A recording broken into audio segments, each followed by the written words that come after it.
I don't know. All right, everyone, we're going to be live in just a minute. We're going to let a few more people come on. I don't know.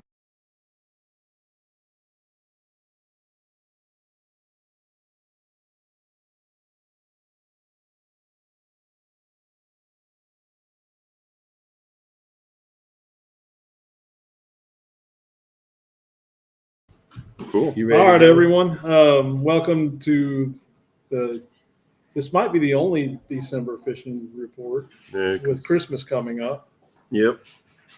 The But, next one will be just after Christmas if we. It'd be the day after. Yeah, it'll be the day after. So yeah. might be a little delayed.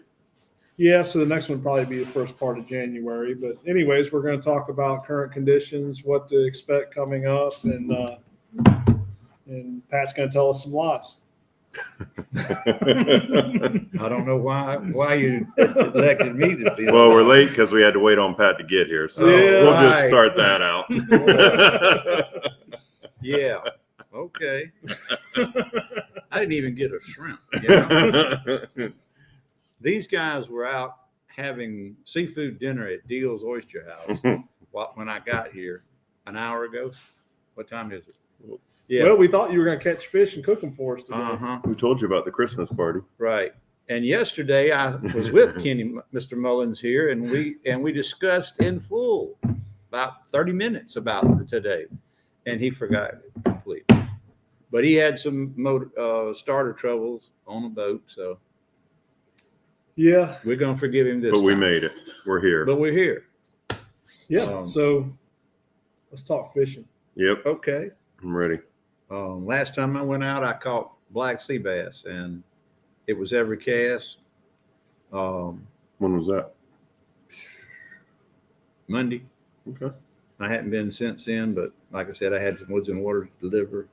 Got that done, but it was every cast, 8, 10 feet of water or whatever. Then I moved and I couldn't get a bite, and I moved about 100 yards and it was every cast again.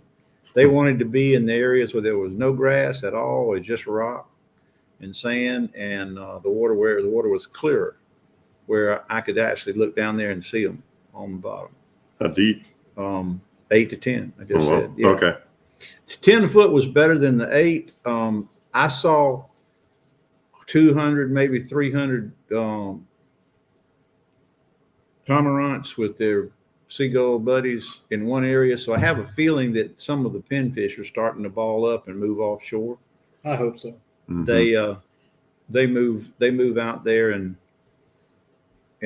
fishing can be extraordinary.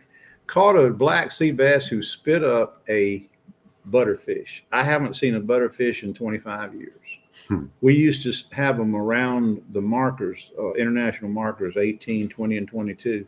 And when they were there, you had flounder there. And flounder love a butterfish. Butterfish has a spot on his tail, but instead of being shaped like a pinfish, he's round in the front. And they're outstanding bait for whatever, flounder, grouper. But you never see them except in cold weather. Or we didn't used to see them. We're in the belly of a sea bass. He spit it up on the floor. It wasn't when I was cleaning him. He spit it out, and I looked at it and I said, "I'll be damned." But I haven't seen them in years. Yeah, the last 2 weeks it's been phenomenal. Mm-hmm. Oh yeah. Excellent. You know, you and I ran a group trip together. Oh yeah. That That was was unbelievable. It was in the fog the first day, Friday. It was in the fog, and I never saw the bank, and I never saw a boat. And I spent 6 hours, and I had a 7-year-old on the boat, and I put a Assassin Elite Shiner in the Houdini on a cork because I figured the child wouldn't be able to bounce the jig, and I didn't know if he'd want to fish live bait or not. And I cast it out there and I popped it. And I said, "Now what you do is you count to 8." And I said, "Then you shake." And when I shook it, he took the rod out of my hands. And I handed it, and the kid's reaching up for the rod, and I handed it to him. He caught an 18.5-inch trout on the first cast, and it just got better. It just went on and on and It on. was good. And we were fishing in quite a different depth range and area, and both of us did great. Yeah, I was 2 miles offshore in 4 foot of water, 3.5 to flooding to 4, or vice versa, just so you were in that range. And you were up there in what, 2 feet? Foot and and a half? Foot and a half to 2.5. and you stayed up there all day. Yeah. And then I went in and we caught the child redfish. He caught the biggest redfish and the biggest trout, so he was tickled to death. And his grandfather, he was giving his grandfather the blues about beating him. That's what he's supposed to do. Oh, Yeah, but like I said, you tell them about the water temp. Water temp went from 50 to 75, and then from 75 back down to 58, 54. 54 in 2 weeks, right? Yep. That was down, up, down. There was a 20, what was it, 21, 22 degree temp change overnight. Yeah, Overnight, Yeah, that much. that's tough on fishing. and that kicked the keepers for a lot of the camp. You know, just the average Joe down there. That kicked a lot of their fish in the teeth. They were staying on those small fish, expecting those keepers to come to life. It's like I say, if you're warming up the mass of this little fish, and this fish is twice as big, then it takes twice as long to warm up the bigger fish. Yep. We had a comment come in for you, Terry. Joel would like for you to order him a Santa hat. He's jealous. He's jealous of my Santa hat. Yes, I will make sure he has one. Joel, she's going to make sure you get one. Tell him we got the whole suit, beard and everything. Yes. He doesn't need the belly. No? Oh, no, he's already on it. Yeah. We even got the little elf shoes that curl up for him. He probably has those. He might have those already. He already wears I was those gonna say, I think I've seen him in those pointed already. shoes. That's good stuff. Well, No, it's and even with the drop in temp, Brent ran a trip that day that it dropped over 20 degrees, and you know I was off that day. I was texting back and forth with him, and you know I had told him where I'd been catching him, and he fished out of Keaton. Yeah, Brent came up to Keaton, fished a couple. Yeah, he had a client that fished with him, and I believe it was Cedar Key, and he wanted the next day he wanted to do something different, and so Brent came up, and I, throwing him a bone, helping out like we do, and he went there, and they were there, they were still eating, but it was later in the day.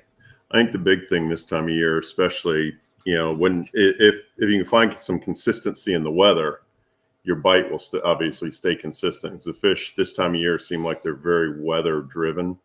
You get the consistent weather and the fishing stays very much the same. They stay in the same areas.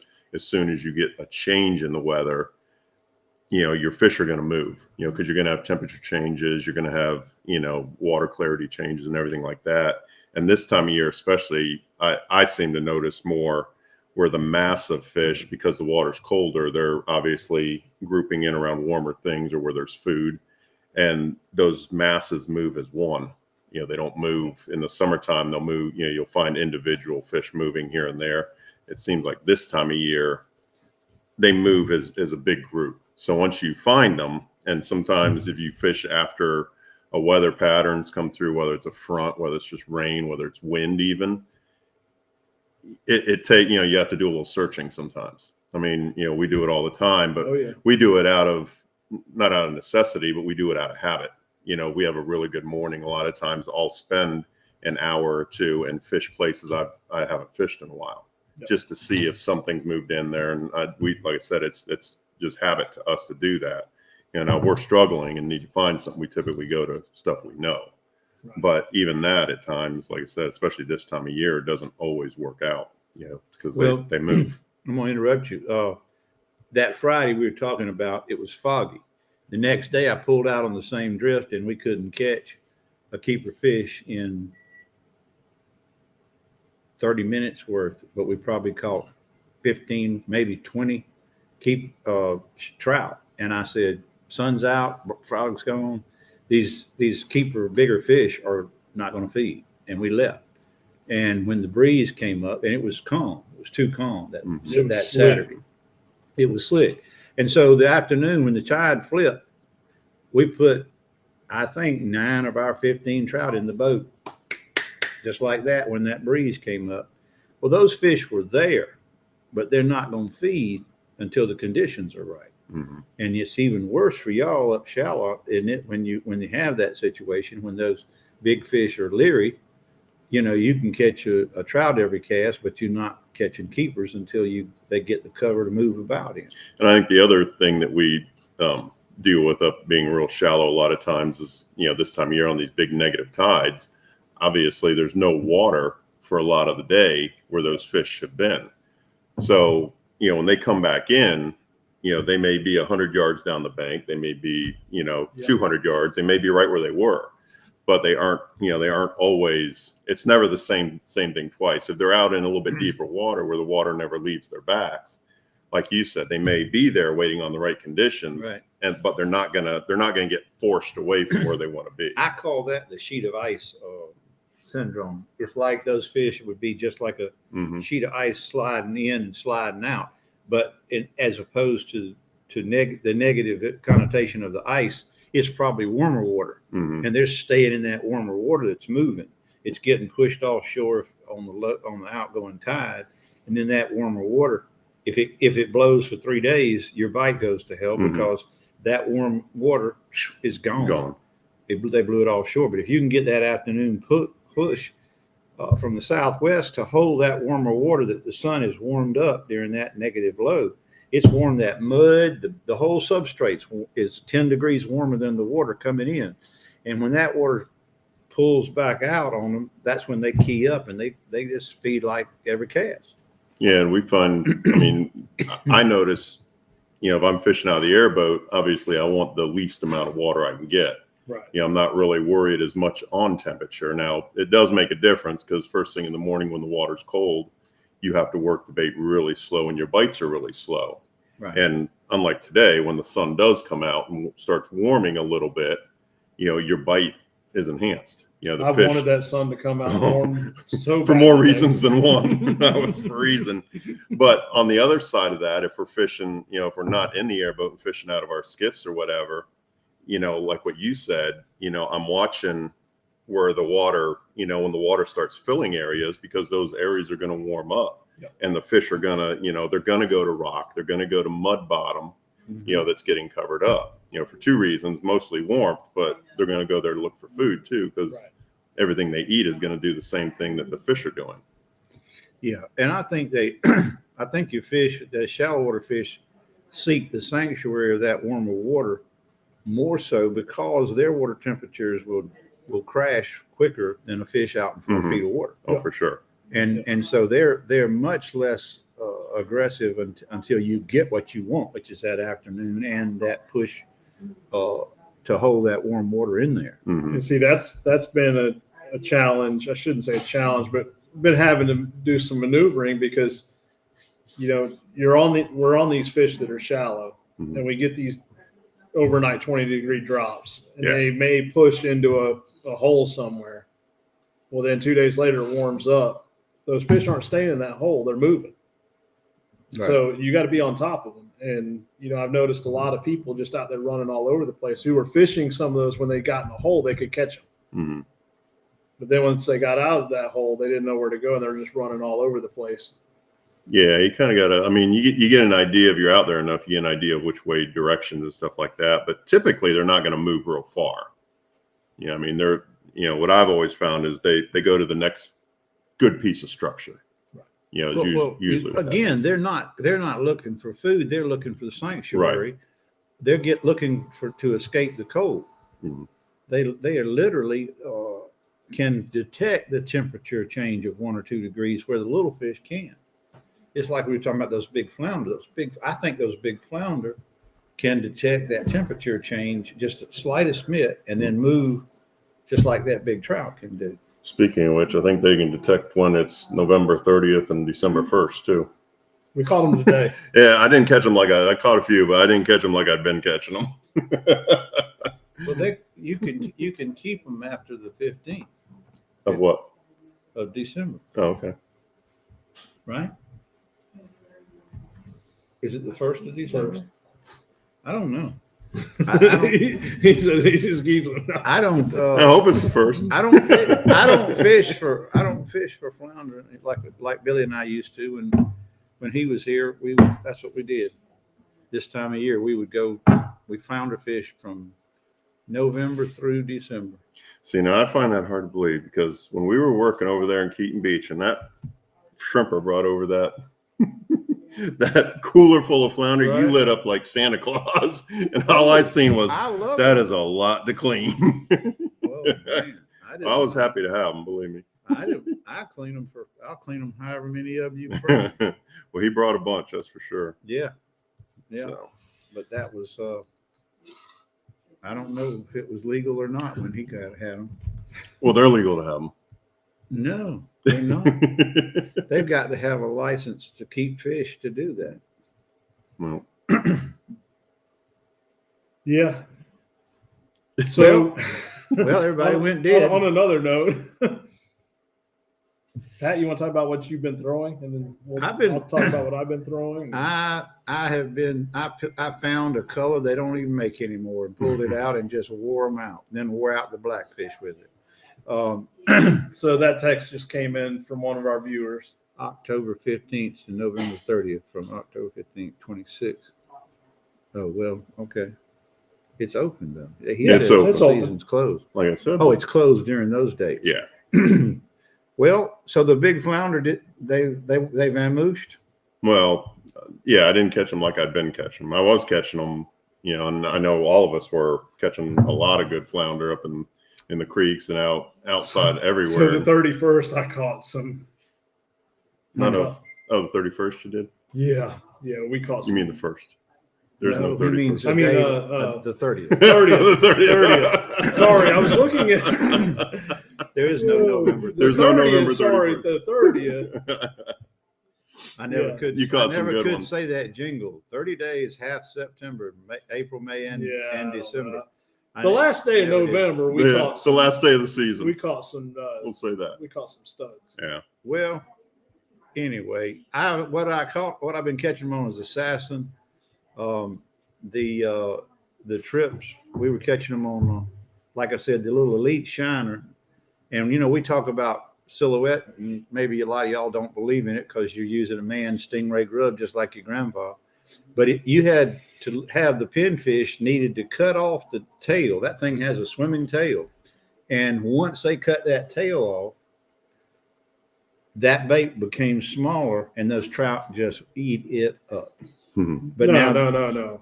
You got to change that out once the tail is bitten off. It won't work. let me tell you something. And I did not have the P and V in the Houdini color, so the next fish after the kid caught so many on it and they tore it up, I cut the tail off of it, and he asked me, he says, "Where's the tail?"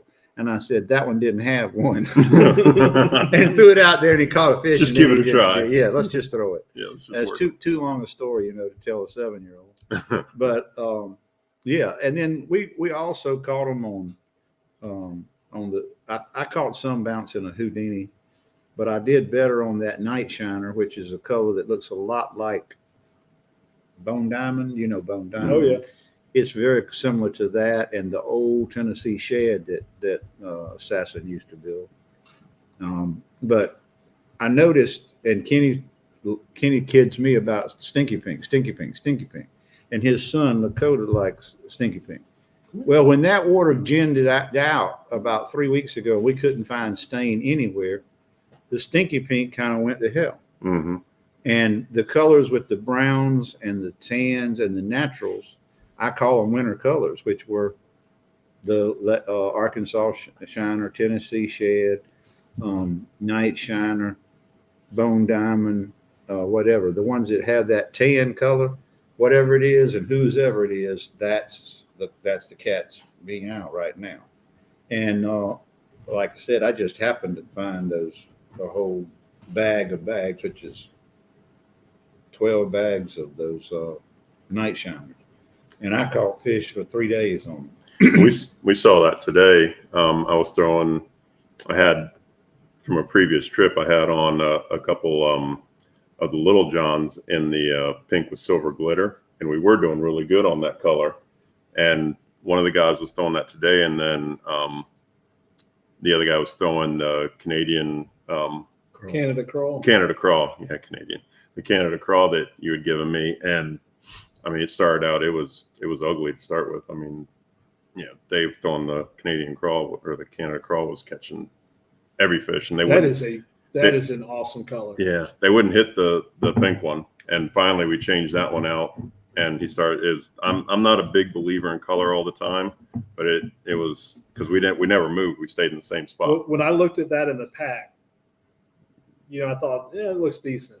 But then when I saw it in the water, Yeah, that's a good one. This is Well, I gold. told you it looks like the old Exude Dart, and the color that they used to do. It's very similar to the Golden Brim color. Oh, And it's but well, this Mirror Lure just went with like gold, and there's a little bit of red, but the Exude had a lot of red and a lot of silver with the gold fleck, and that's what this one has. It's a good color. Yeah.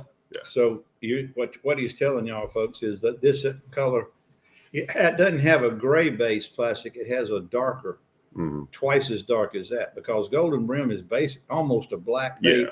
Blake with gold and black glitter, I think, not Yeah. black, but silver. Is it gold and silver or just gold and?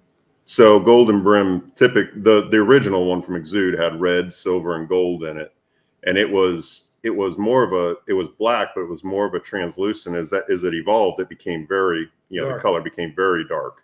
Well, But the original ones were kind of Zoom made it. translucent. The first one I ever saw with that was Zoom back in the, I want to say, 90s. And then I remember Robbie built it in the, what was that bait he had that gulp? It was after the gulp treatment. Blurp. Oh, the blurb, yeah. Blurp. And that's what Robbie had that's the only shape and silhouette and style. And I caught reds on it. You could throw it out there and let it lay on the bottom and the red would come and get it. I saw a bait do that. But anyway, then he made it in the salty snack. And I think he's got it in every shape he makes now. I always remember. But y'all throwing the P&V, right? Yeah, the Yes, P&V. P&V. But I always remember when I was with Exude back then, we'd always, because they'd run different batches and you'd get different colors, and we'd always, I'd always tell my rep there, if any of these come out, light, very, very translucent, send them. They always work better, and that color that Canada Craw has that same look. It's got that translucent. It's not. Yeah, it's not black. It's Looking letting- at it in the pack, though, it looks a lot darker than when you take it out and you get it in the water. But it's a really good color. That's going to be a very good color. Have you ever seen Gray Ghost by Assassin? Oh, yeah. You hold Gray Ghost up against the light and it turns red. And you hold it down here, it's blue. It's got the iridescence. If the light is above it, his look is on it instead of through it. That's a very strange color. So one of the colors that I've been throwing, and I throw it a lot in the little boss, especially red fishing, is Hammer Time.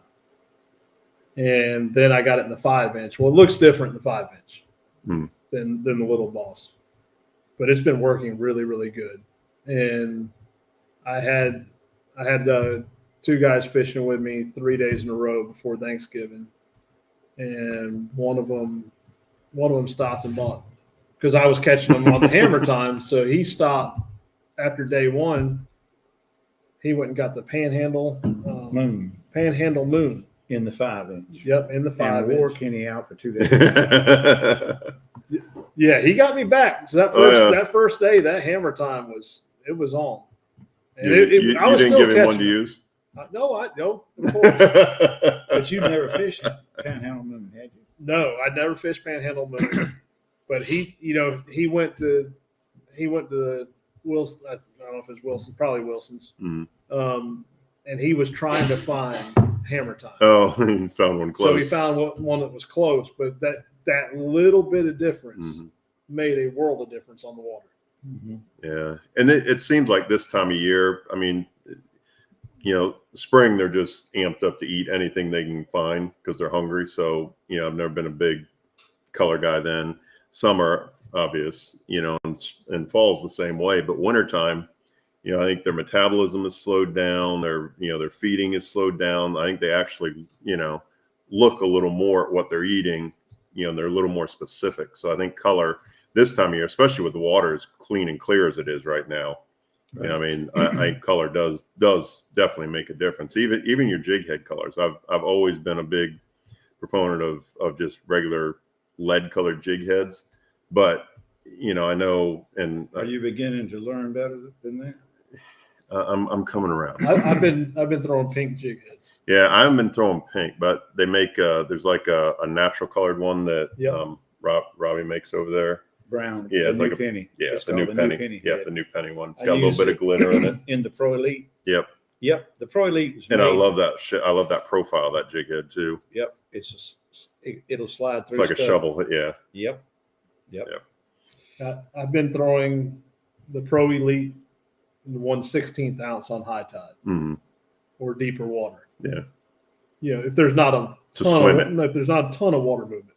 Yeah. That's probably another thing with you guys, how we're actually working the baits and Yeah, you know, so- and why. I'm throwing unweighted at low tide in shallow water. Chin hook's what he means, folks. He's nose hooking, you call it, but you go chin Mhm. nose. And it's just I it'll always stay, tell it'll everybody- stay up higher and it sinks slower. Yeah. I always tell everybody, if you remember the old Banjo Minnow commercials on TV, Yep. Yeah. that's the action that it gives your bait. You know, it gives it that crazy action. A regular rigging hook where you know, whether it's a screw lock or a push on where you push it on, then you run the bait through, you can't get that action No. out of a bait. But if you nose hook it or chin hook it, you know, just run it through the tip of it and then just do that little jerk or whatever you want to do, that bait, it's a whole new bait. Now today, And there's people all over Pat the and I place went going, what are they doing? yesterday, Pat and I went to Assassin, and on the way there we were talking about some baits I was using, and I said, you know, this time of year I like to go smaller. We got over there and I got some of the 3-inch it's a Baby- baby shad, Mhm. and I got a 3-inch baby shad and pearl, and that was on fire today. See, I told you that was going to be it. The one that was found that were darker So had some that were almost Tennessee shad Yeah. instead of being white. And then in this box over here, it was a different color. It was the same. And I said, we need to get these. yeah, and it was. I mean, and then once they would tear, I would just take them out and I would hook them side to side with the jig head, just like I would be nose hooking. Hmm. You know, that way I'm maximizing. Yeah, using it more than once. Oh yeah. In other words, he fished a drunk monkey day today. Yeah. They'd hit anything. You run it on there sideways, 90 degrees out of line, and they 90 and they degrees ate out. Well, I just nose hooked it Yeah, but a lot of times, sideways. it sideways. That's Cheek to 90 cheek. degrees out. Yeah. Cheek to cheek. That's 90 degrees. Yeah. That's what I'm talking about.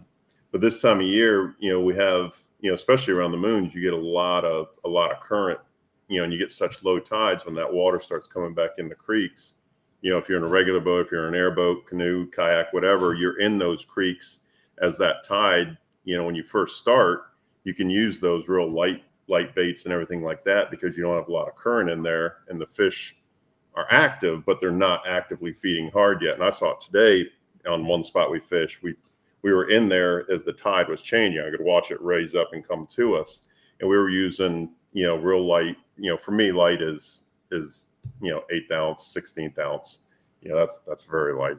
And as that tide came in, I was throwing a 1/4 ounce, 1/8 ounce and 1/4 ounce. And I started getting, you know, they were catching the fish before the tide moved hard. And then once it started moving hard, I started catching the fish because I was getting down Damn. in the current. Yeah, it wasn't sweeping it away. So you kind of have to be, you know, Versatile. yeah, you have to be versatile. You have to be aware of what's changing. You know, it's not, you know, the fish didn't move just because the current started moving. It's just your ability to get to those fish the way they want to be, you know, presented changed. Right. Yep. So, and it's the same even with lures. You know, if you're throwing Mirrodines, Catch 2000s, whatever you're throwing, hard baits, you know, the light baits are just going to wash away and they're not going to look natural. If you shift to a little bit heavier bait, you know, you're still going to get that same flutter out of it, regardless, you know, depending on how the current's moving. Now, see what I did today, because a lot of my day was spent walking oyster bars, fishing. We had a good time. We got out, we walked the oyster bars and fished the whole, out of necessity, but we did it. You were looking for bait, finding Yeah. crabs. Yeah. But no, I mean, once we, I'm gonna go ahead and give a shout out to Hughes Airboats, Anthony Hughes. My ignition switch had went out and it actually stuck on, and I didn't hear it until it was too late, and it ate up my starter at the first stop.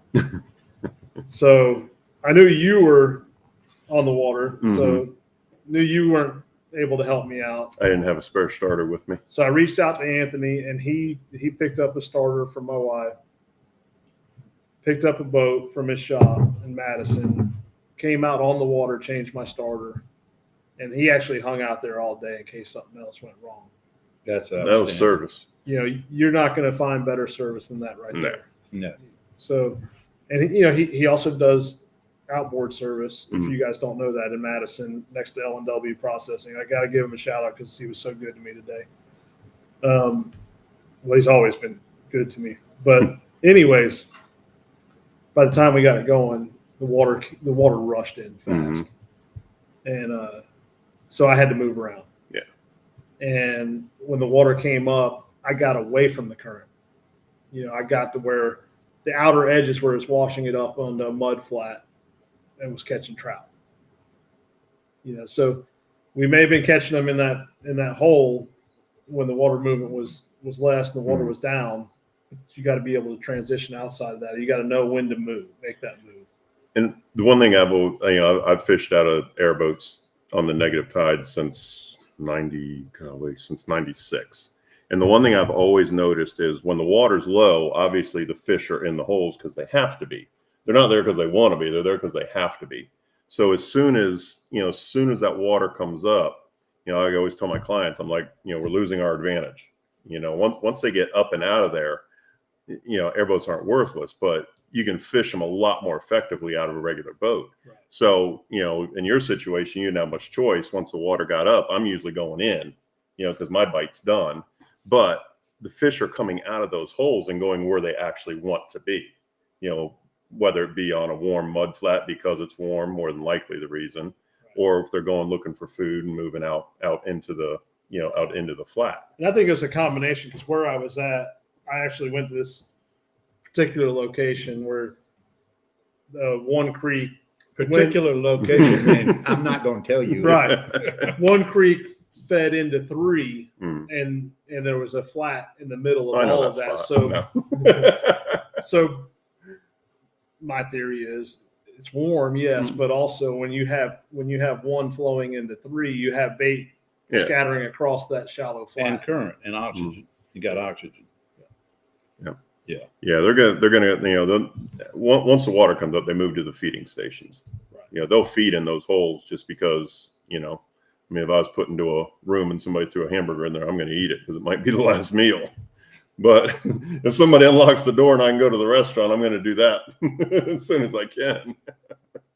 It's kind of the same with fish. But I will say, although we, I had issues and we had to fish one spot, one hole for a couple hours, we probably caught 30 fish. Well, Not saying they were all good fish. I mean, a lot of them were small rat ricks. No, but I it mean, was a good time. and that kind of makes what we all do for a living is why we probably have done it for so long, because you can take you can take days like that something goes wrong and you can stay calm and just deal with it and still make something good of it. Right. It may not be good in your mind, but you've made who's ever fishing, they've had a really good time. That's right. Yeah. And I mean, we ended up with some good fish. Mhm. Now, we haven't touched on. There's been some big trout out there. A lot of them. Yeah, I didn't see any today. Not today. Not today. That's why I said out there. Yes. A lot of days. In fact, when we started out with the group trip that I ran with Pat, that first day we were struggling to catch fish small enough. to Small start. enough. Yeah. I mean, we had to move and get away from the big ones. And by big, I'm not saying gator trout, Giant, 26 plus. I mean, have Over I caught 20. some? Yes. Yeah. But, the amount of fish over 20 inches that I'm seeing this year is phenomenal. Didn't you say that's the most you remember seeing this Oh, time yeah. of year? Oh yeah, Ever. And you've been Ever. guiding, what, about 8 years? something like that. Something like that. Somewhere in that neighborhood. Mine's easy to remember. I started in 90 and I can do that math. So, I mean, Pat will tell you, Pat and I had a conversation back in the summer because we normally catch some decent fish in the summer. Right. And this has been our toughest summer. Right. You agree? Yes. Mhm. To see a fish over 21 inches was just almost not happening. Yeah. And it was tough to even put a limit in the box. Oh yeah, yeah. We couldn't. We don't know if I believe it's Helene. I believe Helene moved and shifted our fish south because They were wearing them out down there. Cedar Creek and Swanee were catching trout like they hadn't. They told me, some people said 10 years, 15 years, 20 years since they remember catching trout like that. And so they're still doing it, but not as strong as it was. And that's probably due to bait migration. But our fish, people say, well, how can you guess that? Or how can you say that? Well, when Ian hit South Florida and went in below Sarasota Bay, right? Mhm. We caught, Audley Catalano caught a bonefish. I caught bonefish. A guy caught a Kenny caught one. I didn't know that. They caught one out of Econfina and they caught one out of Steinhatchee. If Ian can move a bonefish 700 miles, then any one of these hurricanes can move our Oh, yeah. trout Yeah, without and doubt. reds. And y'all saw the Jewfish that I saw a year before. Yeah. That monster's almost as big as this table. And I thought it was a manatee. Uh, swim. no, but- Well, that's exactly why I wasn't saying anything when he first came underneath the boat. And I had one guy in the front that's from Dunedin or Dunellen or whatever. And I think it's Dunellen. Anyway, it's done something. I said, good God, Shannon. I said, Shane McMillan. Shane, look at this damn Jewfish. And he said, good God, what a Goliath. I said, we call him Jewfish in Taylor County. And he goes, that's 600 pounds. I said, it's over 5. I said, I don't know, but I said, it was 7 feet long. He's big. And we were literally a cast from the bank, and y'all saw it the boat was about a boat. Oh, length. no. I mean, it dang near touched the back of the boat. Yeah. Oh, I mean, he went under my motor. And I mean, he's this big around Yeah. and 7.5, 8 foot long. And I've dove out there. I've seen them, I've seen them big as that refrigerator in there. Mhm. I've seen them that weighed 1,000, and I've seen I've hooked in. I've been a hold of my fish when they got it and have you ever done the Oh, yeah. Mediterranean? And he take you on a ride Oh, yeah. because he swallowed my damn hogfish and I wasn't letting go. And, And he won anyway. and that was a 200, 250 pound fish. And he's Yeah. huge. He's big. Yeah. This thing was huge. Yeah. But my he's- point is, he came in from offshore and cannot find the deep water. He's still living up there.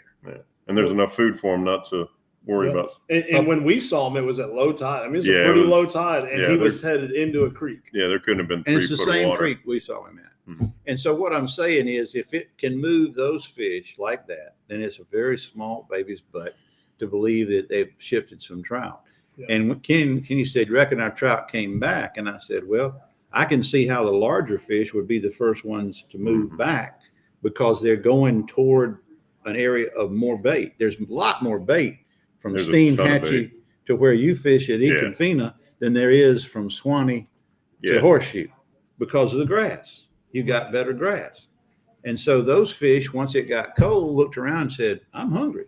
And I think they're moving now, Mhm. but they were fine as long as that pelagic bait was there. And once that pelagic bait left, I think they're having to move. They're finding the way home. And I hope so. Yeah, right But- now I'm averaging on a 6-hour trip. The last 2 weeks I've been averaging about 15 fish over 20 That's extraordinary. Yeah.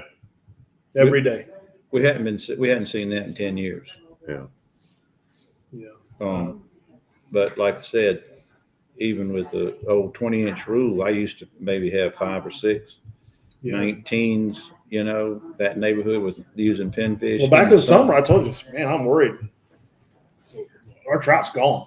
Yeah. You know, I was really concerned. We were Oh, catching yeah. many. I mean, when I put 75 pinfish in the water to catch 10 trout, if I put 150 and I'm putting 100 and 150 pinfish in the water in order to catch 10 trout, there's something wrong. Mm-hmm.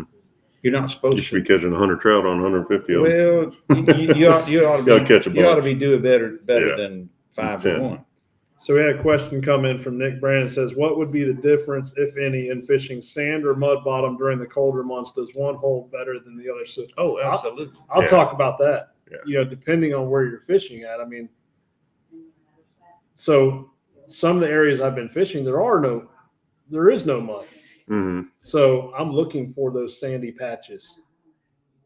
You know, and really what I'll do is I'll spot a sandy patch, I'll cast past it, I'll actually swim it all the way to it and let it fall into that sand, and it just boom, you're on. So I'll take it a little different from what you did. You're talking about out on the flat, the sand Right. holes. So what I notice in the creeks, you know, especially when I'm with the airboat, is you have, I think that's what Pat was saying, you have sand holes that are white sand Right, that you do not drive your airboat over. right, And then you have dark bottom mud, and the muddy holes are are obviously much warmer. That dark mud holds more heat than that white sand, and it's softer. And I think it holds more bait. I think it holds more crustaceans and everything like that. And I always, especially on the colder days, catch more in those dark holes than I do the well, that's white where I ones. target in the creeks. Mhm. I just wanted to mention but out on the yeah, flats but where I- most people. But I've also, like you said, on the outside, you know, I very rarely fish unless it's cold. I very rarely fish mud flats on the outside. Right. Yeah, I usually Well, always fish Let me the throw sand some, and grass. let me throw some physics on top of that. That's a great comment, but I'm gonna clarify it with the science. The light, the radiant heat from the sun, okay, is the same as absorbing the light.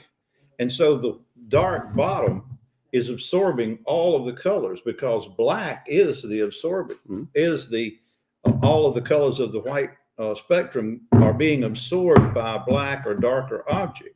So that by default, there's no light reflecting back, so that bigger fish feels safer in there because there's not as much light coming back the Mhm. other way. So the hole or the visibility in that mud hole is less than the visibility in the white. And it's not just the contrast of the background, it's the fact that that light's not being pushed back out. So you have half the light in that dark hole, and that means you're going to have more big fish in that mud hole than you would in the That's sand. our chat GTP, GPT. Well, I just happen to have had a year of physics and a year. The great Pat chemistry. theories. No, that's pure science. That's true. physics. But yeah, the darker the bottom, you know, that's always been a given. That, you know, that when we fish, you know, the dark bottom is going to be a little bit warmer than the light bottom. But there are times, you know, especially when it's not cold. You know, I mean, spring and fall, you know, I do, you know, I'm fishing sand holes. You know, when we're out on the outside, and the sand around the oyster bars, a lot of times the fish, you know, they may not lay right up on that oyster bar. They're laying out off the edges. The and color they're, change. Yep, right, the color change. And that's for camouflage. But even right now, if you were in your tower on your shoalwater, you're running along, you're seeing more. What I'm seeing, what I'm assuming you would I'm see, fixing to shoot is you down. more fish in those sandy patches right now in the middle of the day. You'll see them laid up in there. Yeah, but you can't see them where there's grass because Oh, they're yeah, you can. camouflage. Oh, you can. Well, he's talking about the one like where the sand holes are. Right. Just saying. And you'll Okay. see, yeah, and you'll see them laying on the edges, you know, and even in the airboat, when I'm going in, you know, I'll get out and and everybody should do this. I know not everybody does, but you should never run right on the edge. Right. You know, that's where our fish live. And I came from an area that everybody ran the edges, and before you know it, you got no fish on the edges. Pat will be happy because I'll be out there where Pat's at. No, Pat won't be happy. No, I because know. When I want to drift in Yep. and these jackasses run the edges, then no matter what kind of boat they're in, Right. if they run, they're screwing it up for all of us. Yeah. But what I was getting back to is when I'm running in, you know, typically I'm 100 yards off the bank, and every sand, you know, I'm always I'll weave back and forth looking because I can. If the fish is laying there, I can see them, and that's what you're saying. They'll use those as ambush points. Yeah, and even then, I mean, the water's so clear right now. Mm. It's unreal clean Yeah. everywhere.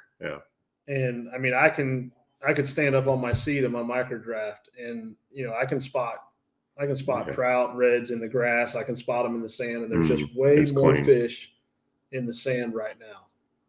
Yeah, But Yeah. they're trying to warm up because we've Right. had three dipping Mm. cold. So that's why if I see a Shot. patch, and I'm not talking just a small little hole, I'm talking right. about a Size of segment, this table. cast past it, and I'm swimming it to it, letting it fall in there, and then I start working it through that sand. And fish typically are always going to go to some irregular feature. Yeah. I mean, trout and reds will lay out in the middle of nothing for no reason. But typically, if there's a sand hole, if there's two different kinds of grass Well, edges, it's an ambush predator, and, Yeah. and the edges are how they ambush. right? And the edge Well, may the I'm edge not just may talking change. edges either. Though. I'm talking if it's a size of this room, they'll be laid up. Yeah, in the they'll middle, lay in the middle. Oh yeah. get warm. Oh yeah.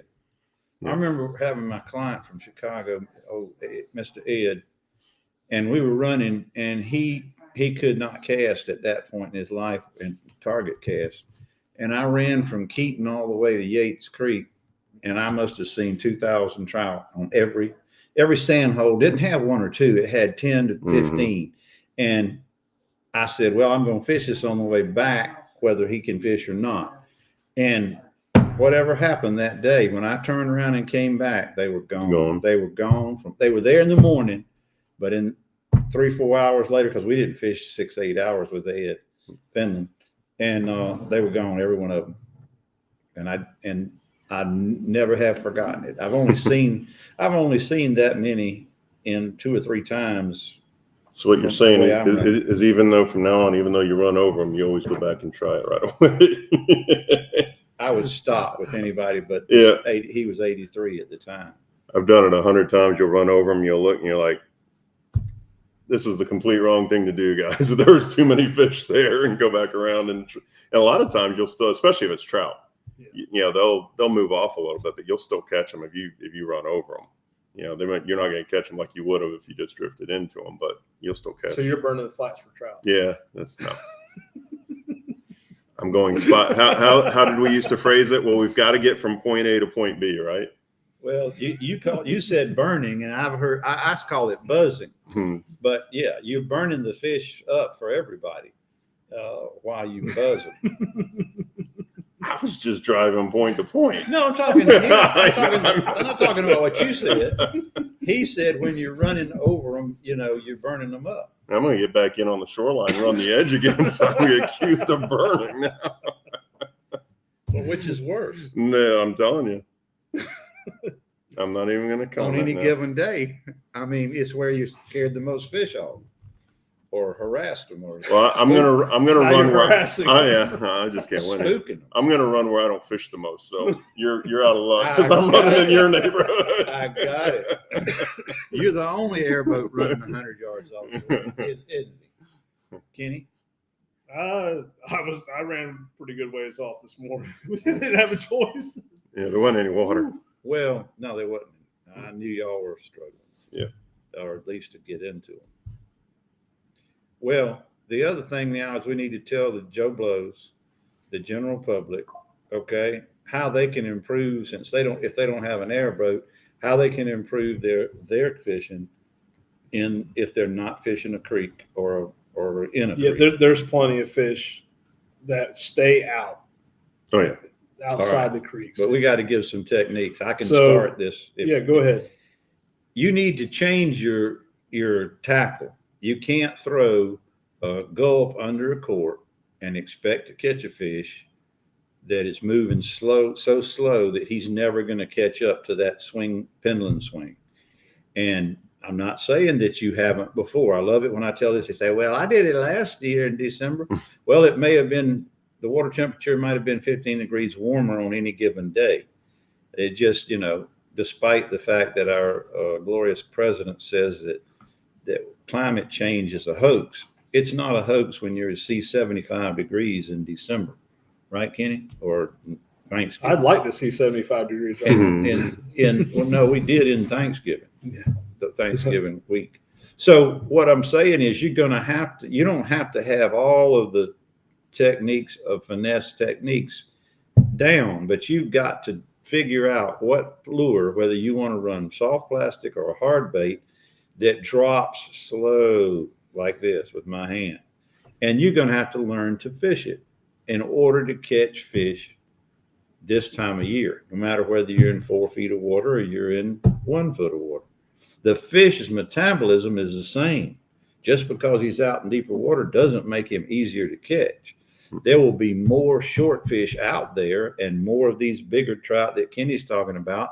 They have found the warmer water. They have found the sanctuary and they're not leaving it. And that's why he's catching that many bigger fish and having to move off of areas where the fish are too big. He's not exaggerating. And trust me, I moved in shallow just long enough to catch 4 or 5 redfish, and we caught 3 in less than an hour. We had 3 trout in there with those that we had to throw back because we'd already caught 20-inch or 19-inch fish. I don't remember, off deeper. Yeah, it's unreal. They were in there, and they wouldn't let you catch a red on 2 of my spots. But It's been about every spot. well, you're staying in there. I'm not. Right. I'm just going in there for a red after I catch some trout. But you got to change your technique. Now, what would you recommend Well, for them to do? I think the first thing, and especially this time of year, is most people are not real comfortable fishing shallow water, and most people aren't very good at it. And it's not their faults. A lot of it is the equipment we have. I used to have a regular poling skiff that was designed to fish shallow water. A lot of us fish out of aluminum for obvious reasons up here, which is loud. So figure out when you're going to have the depth of water that you want to fish, and then, plan your day around the tides. If it's going to be like today, it was going to be, a negative 1 point, whatever it was at 8:30. There's no reason to be out there at 8:30 in the morning if you like fishing 3 to 4 foot of water, unless you're going to run, 10 miles offshore. So, I always tell everybody to 10 miles, well, you know what I mean. I'm exaggerating a little. 2 miles. Sure seemed like 2 miles. You may have had water today. Yeah. But what I'm saying is that, once that tide starts in, if you start your day at 10:30, 11 o'clock, you're going to have a lot more of that water. And most people they know the structure and they know the areas that they like to fish. So, if they're fishing within a mile of shore, they're going to know where the areas that they like to fish and they're comfortable fishing. And, it's just like a bait. If you're comfortable fishing, you're probably going to catch more fish. So once the areas you like to fish have the correct amount of water over it, that's probably the times that you're going to want to fish there. Not saying that there's not fish everywhere else, but if you like fishing those areas, and most people are habitual and like to fish the same areas or the same general areas, wait till the water is right instead of trying to force the subject or force the issue and get in there when there's only 10, 12, 14 inches of water, Right. and blowing everything out. Well, the other thing is you burn up your fun meter. You got people on the boat that are anxious to catch fish with you, and whether they're children or the wife or just a buddy, and you don't want to be worn out by the time the bite starts because you are disheartened or discouraged because you're not catching any fish. It's easier to go home right when you need to be there. It's easier to go home earlier or say they're just not biting today. Well, they're not biting during the period of the day that you're talking about because they're not up on the bank by then. But like I said, what I do is I try to I go black sea bass fishing. Go catch them out in 8 and 10 feet of water and get better at that. They're better eating than anything out there. And then go trout fishing at the peak of the time, which is I've been able to do that and just donate the last 2 hours of the incoming and catch my limit of trout, and also have a box full of black sea bass.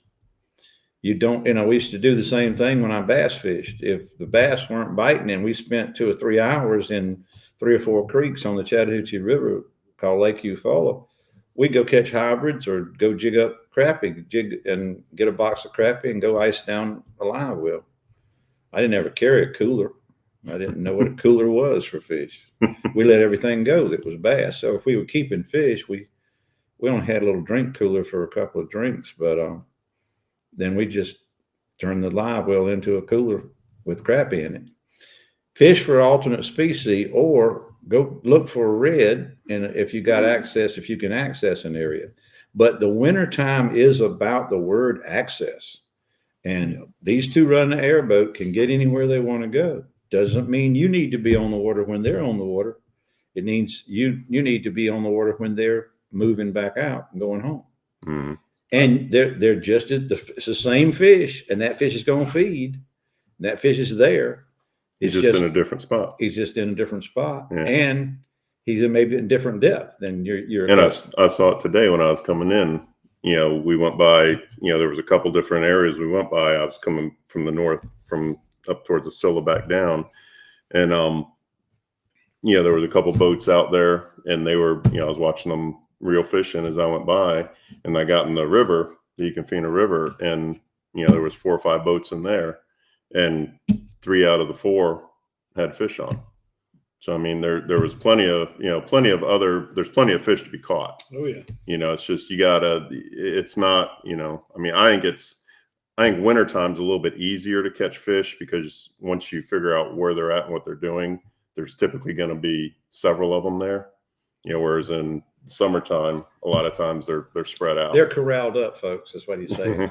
And he didn't have to do the corralling; they did it for him. Yeah, especially on the negative lows. I mean, that's why Right. we're running airboats. Yeah, But I mean, even when the water comes up, it seems like they stay a Oh, little yeah. bit tighter. That's right. yeah, and right now, I mean, I'm doing both, obviously. Mhm. You know, and I'm catching a lot of fish out there on the flat still. Yeah. You know, catching good fish in the river, catching good fish in creeks, catching good fish on the flats. So just like you said, now my preference in the wintertime, I want to wait till it warms up. Yeah. Is my preference, because I don't like the cold. But Well, and it becomes, you know, in our line of work, it becomes what the clients want to do. You know, so we build our day around that. And a lot of them think you have to be out there at daylight and all Yes. that crap. But you know what I used to say is, when you take your first layer off, you start catching fish, and that's what Kenny wants. that to never do. that happened today. didn't happen. But I if, needed more layers. if you don't take your jacket off, if you don't take a layer off, it's a tougher day. So we have another question. Nick Barron says, so would weightless fluke type baits be a good start for this time of the year? Absolutely. Mhm. Yes, no matter if you're in 3 feet of water. You know, Kenny and I talked about that drop dead made by VMC. Mhm. And the reason we like it is it has a very long base on the nose, and the pin, the screw pin, the nose pin is what I call it, is a screw. It's a swim bait. That's what most people don't even know what that means. A swim bait rig has the nose pin coming off of a reverse eye that's pointed up, basically the pull. And once you thread it, that weight on that drop dead makes that bait go like this. It literally stays. I'm going to do it Balances up it. here. Yeah. It comes level through the water, and it is very effective in 2 to 3 feet of water. It is not a 1 foot bait. That's when we go weedless. Weightless. Weightless. And if you learn to fish them, and you've got to have an 1/8 and a 1/16 and a whatever, but at least have 2 weight sizes. If you don't have 2, you won't feel the difference of how much better one was when the bite starts. And the other thing is, I learned bass fishing with people that were better than me. You can't change lures when they're not biting and learn a thing until the bite starts. When the bite is on, now try the 2 new colors you bought from Wilson's. Don't throw them when you're not catching fish. It doesn't mean anything. It's like turning the channel on the TV and it's off. You're not going to see anything different. It's going to be a blank screen. Okay. Is that a good way to put it? That's a good way to put it. And so I do it. I entertain myself. Don't you? Oh, yeah. I entertain myself. I don't know if Greg does or not, by changing colors in the middle of the stream. Mhm. When I'm catching fish and I go fish, fish, fish, I throw that color. I've never caught a fish, and I go no, no, no, and I say okay, it's one more time, and I don't throw them away, but I'm always trying to make that non-catching Mhm. color catch a fish. And Kenny found out from Panhandle Moon a color he didn't even know. Bang! All of a sudden, there's somebody beating him. That's unheard of, and it's bang, bang, bang. That's when you pull out a new color. That's when you pull out a new shape. That's where you learn to throw the hard bait that you don't understand. That Miradine or that Catch 2000 or that what's the one by the Hover Shad? What's the one by Rapala? X-Wrap, Sub-Wrap. Subwall. Subwalk. Okay. It's a copy of the Catch 2000 basically. But anyway, yeah, you got these different lures. Now is the time. This is the time of year you need the other stuff, but wait till the bite's on to pull them out and change them. Make a rule. I throw 5 casts with a lure, a hard bait, and I take it off. If I can't get a strike in 5 casts, I'm bored. And I've got 3,000-4,000 damn plugs. I may have 200 or 300 on the boat when it's time to throw them. I want to throw them. I want to see will they hit this one? Will they hit that one? If you play favorites and tie on all your jigs and lures and stuff in the driveway back home in Tifton or Hayhira or whatever, before you get here, you're not learning anything when the fish bite if you keep those baits on. That's one thing I've always done with clients is when I start, everybody's got a different color. A lot of times I'll run a couple different weights and see which one performs better. And I will never throw, I shouldn't say never. If somebody's really wearing them out, I'll put that color on. But typically I'm always throwing a different color. Yeah, I'm throwing a different color. You're discovering. Yeah, same thing you do. I'll do a little more than 5 casts, but Well, what separates the better guides that I've known in fresh and salt water is they're never satisfied with blue. They're never satisfied with 1/4. They always are changing, and therefore they're learning and they're discovering, oh, I need to be doing this at this tide. I need to be doing this at this amount of water at this depth, at this temperature. Right, Kenny? Yep. It's just change until you can learn accidentally if you change during the bite. And honestly, when I'm out there fishing with clients on the boat, my bait gets tore up, I rarely ever put the same one back on. No. I'm putting something different, whether it's a different profile, different color, and Right. I may change. I did this the other day. Every fish that I caught, I put a different bait on just to see. mm-hmm. Well, you can make rules. If you're trying to discover a color and you don't know what it is, then get your 5 out. I used to say, put them in your pocket, shake your pocket, take your hand, reach in there and throw that one 5 times. Throw it 10 times, whatever number, but pick a number and don't cheat yourself, and then change. If you catch a short on it, throw it 2 more times and take it off. Did you come out there to catch shorts? No. So take it off. Don't throw a short fish color if that's the first fish of your day.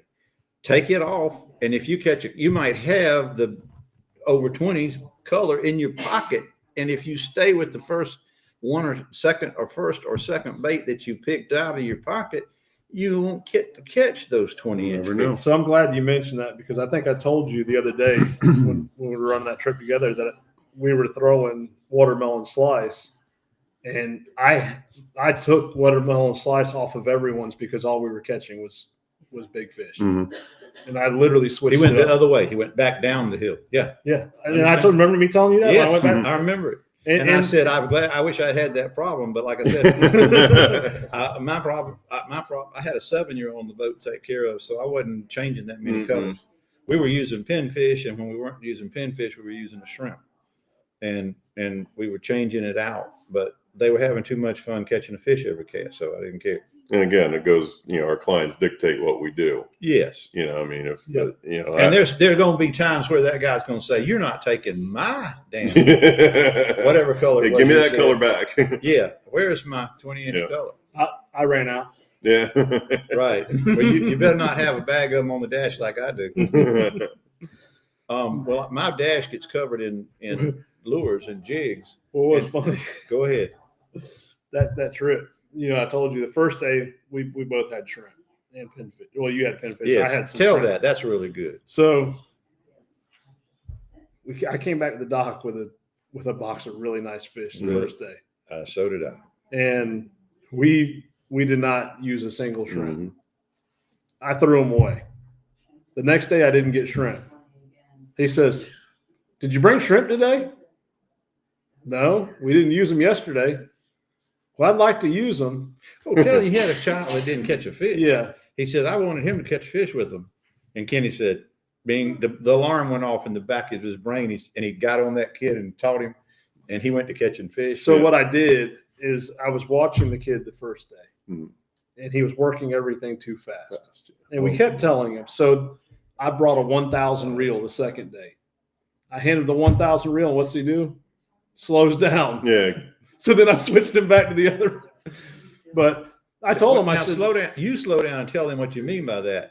The spool is smaller on a 1,000 size reel, so that every turn you're not getting as much line. So at the same speed of handle turn, It's a slower it's a presentation. slower presentation. This is why we used to catch crappie, is buy that 1,000 reel and throw it, and then you didn't take the jig away from them, especially in cold weather. Mhm. But if you had a 3,000 or 4,000 reel, you would get taking twice the line, so you were moving twice as fast. yep. That's the And trick. then the question came, will you have a popping cork? Do you remember yesterday that those fish we had? No, I don't have any popping. Yeah. Yeah. Sometimes you have to lead them along. Well, my crew has fished with me for 20 years, and then, like I said, the son-in-law Blake at Odom brought his child, and he caught a fish on the first cast, and he caught fish all day, both days. He had a ball. He beat Granddad. And that's what matters. That's what matters. Oh, yeah. And I ain't gonna lie, when I didn't get those shrimp, it was in the back of my mind all Oh yeah, morning you're always long. going to get that question. I'm like, I hope I don't regret not getting those shrimp. Hey, I had about 250 because I got 100. What I do? I got 200 twice in a row. Gee, you couldn't see the bottom of my live well. Yeah. Well, You could have come over. If I'd known that you were having problems, I'd have brought Larry some shrimp. I Oh, we didn't have any problems, that's for sure. remember Yeah. when I'd fish down south this time. Well, not this time of year, but like November is kind of when the bait always started to disappear. And I always, through the wintertime, would always fish artificials. I never caught bait during the wintertime, even though you could. And inevitably I'd have, those times where it warmed up a little bit, and if you fished in the holes and stuff, Oh yeah. you were always going to catch fish. And guys, you got bait? Nope. And you're just like, oh, please bite, fish, please bite, because you don't want to be throwing the net in the middle of the morning trying to catch bait after nothing's biting. So Another thing I did today, I was catching them on that 3-inch pearl, Mhm. really good, and I knew that bait was going to be a killer. so the people I had with me, they switched from their gulp to the 3-inch pearl. They They were started throwing catching. gulp. Mhm. They bring it on the set. They brought it on the boat. Yeah. And you let them use it. That's why I threw the pearl. Got to Go show ahead. some people. So, anyways, I switched over. They to thought Kenny was a little slow. That's why they brought gulp, because they knew he didn't have any. I will have some in the summertime. I'll admit that. Well, had they fished with you in the summer, or was this their No. gulp idea? Okay. So, anyways, they switched to that, and I switched to the P&V. And it didn't take long, and I switched right back to that Yeah. pearl. But Yes. so think about that. I mean, I start downsizing this time of year. The P&V is a downsize from the Mhm. 5-inch, what I normally throw the majority of the year. I've even been nose hooking the sea shads. Mhm. It works. Yeah. I mean, you hear it all the time. I knew Mark Nichols fairly well, and I mean, he was very good at doing seminars, and he would always preach, if you think you're doing it slow enough, just keep slowing down. You can never fish slow enough this time of year, especially when it's cold. And most people that fish a lot can feel it. You're working that jig, and in the spring and in the fall, when when the water's warm, the hit is aggressive. It's a whack. It's a thump. You know, this time of year, you're working along and all of a sudden, and I see it all the Feel time. tension. Yeah, well, because I'm, you know, I watch the tips of the rods on everybody's, you know, that's fishing, and you'll see it bend over, and then all of a sudden and I'm like, reel, you know, and they'll reel down, all of a sudden you'll see it pop. And you're hoping it's not a rock. Yeah, yeah. And a lot of times it is, but mostly, you know, those bites are much more subtle. You know, it's just like you said, it just gets heavy. And, you know, it's just those fish, they're going along, that bait goes in front of it and they just suck it in. You know, they're not chasing it down and hitting it.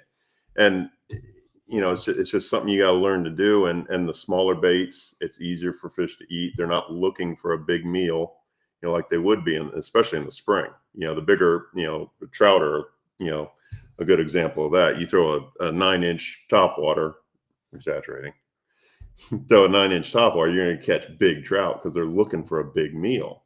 You know, this time of year, they're looking for an easy, small meal that they can catch easily and not exert a lot of energy.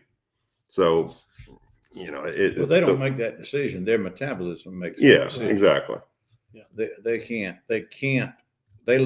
I think they have the instinct to say, I can't catch that. And, you know, I don't think they see the They don't do it mullet go consciously. by. Yeah, They're they not don't do going it to try to catch a consciously. mullet in December. Yeah. Yep. You know, they might try in August. So what Kenny was saying about the small baits, it just, you know, Yeah. it's, you know, you just kind of got to learn to slow down and let it happen. Now, what I did do later in the day, you know, when we got back in the river, it was later in the day. I knew things had warmed up a little bit, not Mhm. much, because we didn't have much sun. I switched over to a suspending hard bait, but a big one, Mm, and we whacked them for in the river. yeah. Got a comment here from Nick Brandon says it's always hard to learn if you don't fish with someone that's a better fisherman than you. And I enjoy learning and fishing with Kenny. Catching is fun, but I enjoy fishing. You know, and if you're not comfortable fishing this time of the year, you're not catching fish, you don't know what to do, or any time of the year, Mm. you know, book a trip with one of us. You know, you're gonna learn. Yeah. You know, I have some people that I know, they either have a house here, they have their own boat, and they will book me 4 times a year, Mhm. once each season. You know, and they're not looking for your spot because I don't care about the spot. It's, Yeah. you know, it's more about the technique, what general areas. Yeah, I mean, everything changes over the course of the year and how we fish and where we fish. So if you can narrow that down, I mean, that's half the game. You And know? then a lot of them get smart and realize I'm spending all this money on this boat, and it's cheaper for me to. If I could tell you how many times I've explained to people, because they're like, you know, they'll fish with me like, I'm thinking about buying a boat. And I'm like, all right, if you take it down, you know, if you're going to fish out of that boat 8 to 10 times a month, have at it. If you're not going to use it at least that much, it is much cheaper to hire me 2 or 3 times a month than it is to own that boat.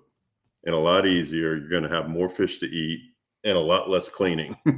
Well, you don't have the insurance, you don't have the fuel, you don't have all the maintenance that people don't understand that we go through. the lures, like- the bait. The You know, cleaning, and I was going to say the payments. tackle is expensive now. I mean, it is phenomenal how much, you know, Here- baits cost. Here's a comment for you, Pat. It says, so we were the gulp people today. I just had a leftover. I just had a leftover my tackle box. Anybody want to catch fish? Get in touch with Kenny. We had a blast. Thank you. Hey, they caught fish on the Gulf. I will say Yeah. that. You know, but they will tell you them little white ones. It was on. Yeah, it always, this time of year for me, more than any other time of year, it seems like you can get into a, you know, profile of a bait, a size of a bait, a color of a bait that works better than one or the others. Like I said, and it goes back to your theory of if you're not catching that fish, change.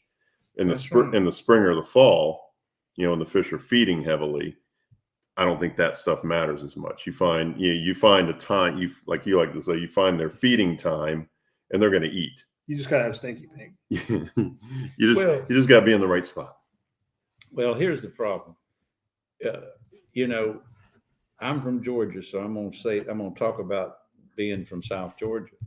I was from Macon, but the point is, when you fished your whole life in ponds for bass, and these ponds have a certain amount of density of bass in them, and you throw a beetle spin, you throw the Catawba color, and you catch fish, and no matter which pond you fish in, Friends Pond, move 100 miles left or right or center or north, south, east, that Catawba bait is going to catch bait because it's a little spinner. It's on a beetle spin, and you can catch brim on it. Then you can pick up a rattle trap and throw it in a pond that has a certain number of fish in it.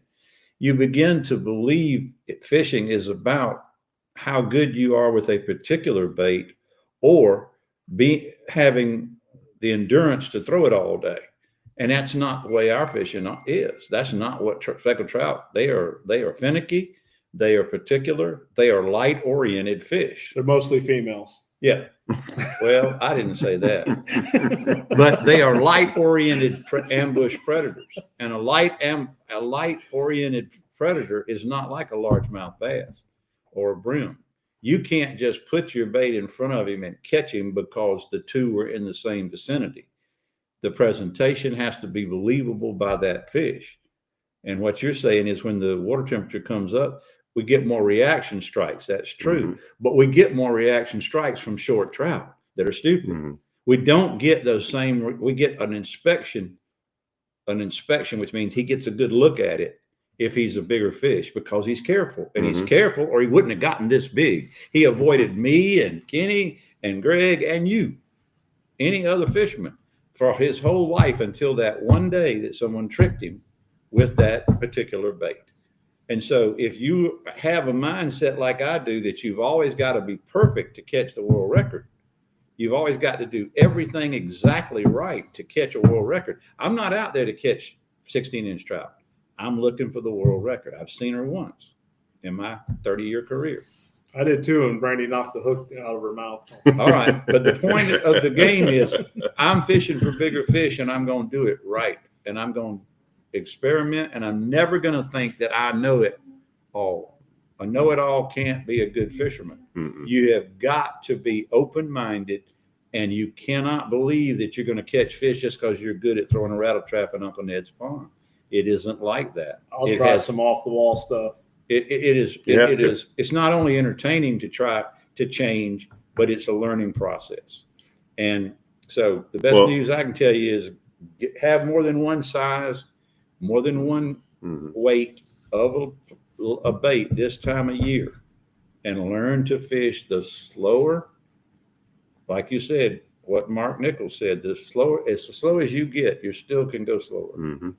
But that brings something up that I want to talk about before we wrap it up. Fishing this time of year, and you're fishing slower, and those bites are more subtle, you have a chance of getting a lot of deep hooks. Mm-hmm. You know, if you're not careful, if you don't feel the bite, if you're not used to fishing this way, do yourself a favor and get you a long D hooker. Yeah. I use the Bubba.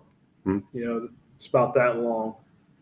It's so much better than trying to cram a pair of needle nose pliers down in the back of their throat and get it out. You take that D hooker, you squeeze it, and pops right out. Just turn it. You know, take care of the fish. Yeah, I mean, it's like I said, there's a lot of times with those subtle bites, you just don't. I mean, you don't feel it, where you think it's a rock, you know, and you're just sitting there, you're kind of pulling on it, and of course, you know, I always tell everybody on the boat, you know, don't bury it in the rock, and I can usually get it out. You know, so they're just kind of easing. All of a sudden it takes off, and, you know, it's halfway down its throat. So, you know, it's you know, a good D hooker this time of year especially is invaluable. It saves a lot of fish. Well, you got any advice for the next, it'll be probably 3 weeks before we're back? If not, probably 4 weeks. Stay warm. Yeah, this month especially, you know, we're going to get. I think we're going to get into the point where the water's not going to get real warm again. You know, I don't see us getting. You know, for the water to warm up, we're going to need 2 solid weeks of good, nice, sunny, warm weather, and I don't see us getting that this month or January. So I think we're into the time where, you know, the water's going to stay cold, and that's, you know, you're going to have to start adjust. You know, you're going to have to adjust. You're not going to have to worry about going back. You know, are the fish going to move out of the creeks onto the flat? Are they going to all pile back in? You know, they're kind of where they're going to be now. And, you know, you just have to adjust to that and watch the weather. You know, if you get to fish whenever you want, then, you know, fish ahead of the fronts. You know, and the fronts are coming in. If you know, 2, 3, you know, I wouldn't go much more than 3 days ahead. But, you know, when that wind starts to clock around out of the south a little bit, east, southeast, and all that. Hook up to the boat. Yep. That's when you want to go, because it brings warm air, it brings moist air, and our, you know, even though our fish are wet, I swear to God, when you get more humidity in the air, the bite is better, which, you know, coincides with the barometer falling and all that too. But It also pins the warmer water against the bank Right. and facilitates that water warming up faster and longer. yeah, And that's super important. and that's why I always tell everybody, if they can fish pretty much when they want, you know, watch for the fronts and get a couple days ahead of them and fish those days. You'll be much more successful. And if it's not a bad front, the day of the front, Right. you know, fish right on it until that wind, you know, turns north. And if you got an airboat, then you can still fish. But if not, you're gonna have to wait a little bit. Pat did say he was going to get on Uh-oh. Make sure you bring a starter with you. Yeah. I got to get that number, that LS number. I need that LS number. it. AutoZone does not have any, You know whether not to go for. Yeah. and O'Reilly's has one less today. Yeah. All right, guys. Well, we'll see you. We'll share the date, but let's just go ahead and look at it so I can forget between now and then, and Pat can remind us, and Greg can blame it on me. Jesus. All right. Well, Christmas is The 8th. December 8th. Well, unless you want to do the 18th, we could do the 18th. That's is this 18th week 2 before. weeks? Yeah, we can do the 18th, and then it would. Yeah, we're Okay. good. We would just December 18th, folks. we would just skip the 25th and 1st and come back on the 8th. So we'll Yeah. be back in 2 weeks. Yep, 2 weeks. Got All that. righty. Well, we had one more two comments come in. We'll touch on those real quick. So the couple that went with me today said, "Yeah, Kenny, I will be buying the little white ones. That was some good times. Thank you." And those were the pearl colored Baby shad. baby shad, 3-inch 3-inch baby shad. shad. Bass assassin or saltwater assassin. Yes. Same Yeah. thing. Yeah. Bass assassin, saltwater Yeah, assassin. same. Now, if you see my package, I posted them on my Facebook yesterday. Was the Bass Assassin Mm. package, but anyways, Same and thing. Nick Brandon said, "I always remember when my dad took us. He would sit in the back of the boat and throw a Paul Brown all day. We would beat him with numbers, but it never failed. He would always catch the biggest fish." I don't know what In it is Florida about or that lure. Texas? That's in Florida.